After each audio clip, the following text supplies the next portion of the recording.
ಅಣತಿ ಗ್ರಾಮ ಪಂಚಾಯಿತಿಯ PDO CJ Devaraj ಉತ್ತಮವಾಗಿ ಕಾರ್ಯನಿರ್ವಹಿಸುತ್ತಿದ್ದಾರೆ. ಕರ ಸಂಗ್ರಹಣೆ, ನರೇಗಾ ಯೋಜನೆ ಇಂಪ್ಲಿಮೆಂಟ್ ಹೀಗೆ ಸಾಕಷ್ಟು ಜನಪರ ಕೆಲಸಗಳನ್ನು ಮಾಡುತ್ತಿದ್ದು 21 ಗ್ರಾಮ ಪಂಚಾಯಿತಿ ಪಿಡಿಒಗಳ ಪೈಕಿ ಓವರ್ ಅಚೀವ್ಮೆಂಟ್ ಮಾಡಿರುವುದರಿಂದ ದೇವರಾಜು ಅವರನ್ನು ಚನ್ನರಾಯಪಟ್ಟಣ ತಾಲೂಕು ಪಂಚಾಯಿತಿ ಸಭಾಂಗಣದಲ್ಲಿ ರಾಷ್ಟ್ರೀಯ ಪಂಚಾಯತ್ ರಾಜ್ ದಿವಸ ತಾಲೂಕು ಪಂಚಾಯಿತಿ ಕಾರ್ಯನಿರ್ವಹಣಾಧಿಕಾರಿ ಹರೀಶ್ ಸನ್ಮಾನಿಸಿ ಗೌರವಿಸಿದ್ದಾರೆ. ಈ ವೇಳೆ ತಾಲೂಕು ಪಂಚಾಯಿತಿ ಸಹಾಯಕ ನಿರ್ದೇಶಕ ಗಿರೀಶ್ ಹಾಗೂ 41 ಗ್ರಾಮ ಪಂಚಾಯಿತಿಯ ಪಿಡಿಒಗಳು ಕಾರ್ಯದರ್ಶಿಗಳು ಹಾಜರಿದ್ದರು. ಕರ ವಸೂಲಿಯಲ್ಲಿ ಅಣತಿ, ಡಿ ಕಾಳೇನಹಳ್ಳಿ ಹಾಗೂ ಕಬಳಿ ಗ್ರಾಮ ಪಂಚಾಯಿತಿ ಉತ್ತಮ ಸಾಧನೆ ಮಾಡಿದ್ದು ಪಿಡಿಒಗಳನ್ನು ಸನ್ಮಾನಿಸಲಾಯಿತು. ನರೇಗಾ ಯೋಜನೆಯಲ್ಲಿ ಸಾತೇನಹಳ್ಳಿ, ಹಿರಿಸಾವೆ, ಅಣತಿ ಉತ್ತಮ ಸಾಧನೆ ಮಾಡಿದ್ದು ಈ ಗ್ರಾಮ ಪಂಚಾಯಿತಿಯ ಪಿಡಿಒಗಳನ್ನು ಸನ್ಮಾನಿಸಲಾಯಿತು. ಘನತ್ಯಾಜ್ಯ ವಿಲೇವಾರಿಯಲ್ಲಿ ದಿಡ್ಗ, ಕಾರೇಹಳ್ಳಿ, ಬರಗೂರು ಗ್ರಾಮ ಪಂಚಾಯಿತಿಯ ಪಿಡಿಒಗಳು ಉತ್ತಮ ಸಾಧನೆ ಮಾಡಿದ್ದರಿಂದ ಅವರನ್ನು ಸಹ ಇದೇ ವೇಳೆ ಸನ್ಮಾನಿಸಲಾಯಿತು. ವಸತಿ ಯೋಜನೆಯಲ್ಲಿ ನವಿಲೆ, ಬ್ಯಾಡರಹಳ್ಳಿ, ತಗಡೂರು ಗ್ರಾಮ ಪಂಚಾಯಿತಿಯ ಪಿಡಿಒಗಳು ಉತ್ತಮ ಸಾಧನೆ ಮಾಡಿದ್ದರಿಂದ ಅವರನ್ನು ಸನ್ಮಾನಿಸಲಾಯಿತು.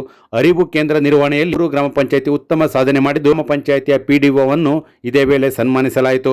ಕಾರ್ಯಕ್ರಮವನ್ನು ಉದ್ದೇಶಿಸಿ ತಾಲೂಕು ಪಂಚಾಯಿತಿ ಕಾರ್ಯನಿರ್ವಹಣಾಧಿಕಾರಿ ಹರೀಶ್ ಮಾತನಾಡಿದ್ದಾರೆ. ಮಹಾತ್ಮ ಗಾಂಧೀಜಿಯವರ ಕನಸು ಗ್ರಾಮ ಸ್ವರಾಜ್ಯದ ಕನಸಾಗಿರ್ತದೆ. ಆ ಗ್ರಾಮ ಸ್ವರಾಜ್ಯವನ್ನ ಸೃಷ್ಟಿಸಬೇಕು ಅಂದ್ರೆ ನಮ್ಮ ಏನು ಸ್ಥಳೀಯ ಸಂಸ್ಥೆಗಳಿದ್ದಾವೆ, ತಾಲೂಕ್ ಪಂಚಾಯತ್ ಇರ್ಬೋದು, ಜಿಲ್ಲಾ ಪಂಚಾಯತ್ ಇರ್ಬೋದು, ಗ್ರಾಮ ಪಂಚಾಯತಿಗಳಿಗೆ ಇರ್ಬೋದು, ಅಂದ್ರೆ ಸ್ಥಳೀಯ ಸ್ವಯಂ ಆಡಳಿತಕ್ಕೆ ಕಾನೂನಿನ ಬಲ, ಸಂವಿಧಾನಾತ್ಮಕವಾದ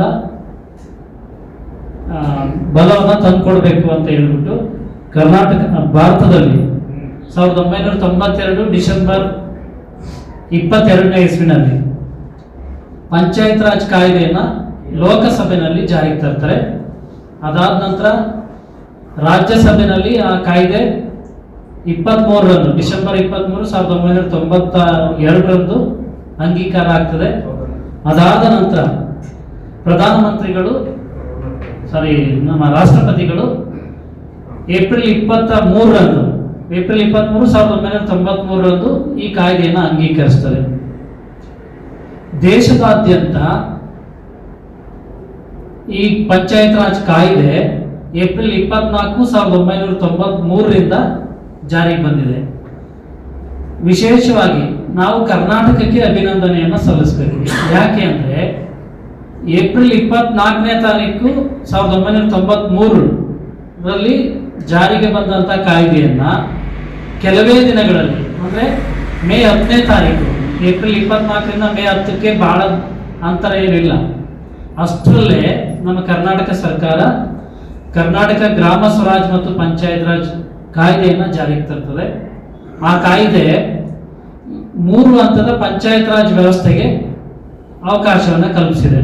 ಅಂದ್ರೆ ಜಿಲ್ಲಾ ಮಟ್ಟದಲ್ಲಿ ಜಿಲ್ಲಾ ಪಂಚಾಯತ್, ಮಧ್ಯದಲ್ಲಿ ತಾಲೂಕ್ ಪಂಚಾಯತ್ ಹಾಗೂ ಗ್ರಾಮ ಪಂಚಾಯತಿ.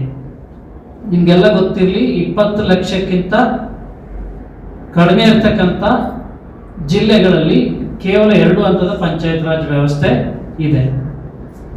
ಮೊದಲ ಬಾರಿಗೆ ನಾಗೂರ್ ಅಂದ್ರೆ ರಾಜಸ್ಥಾನದ ನಾಗೂರ್ನಲ್ಲಿ ಭಗವಂತರಾಯ್ ಮೆಹ್ತಾ ಕಮಿಟಿಯ ಶಿಫಾರಸಿನ ಮೇಲೆ ಗ್ರಾಮ ಪಂಚಾಯತ್ ಸ್ಥಾಪನೆ ಆಗ್ತದೆ.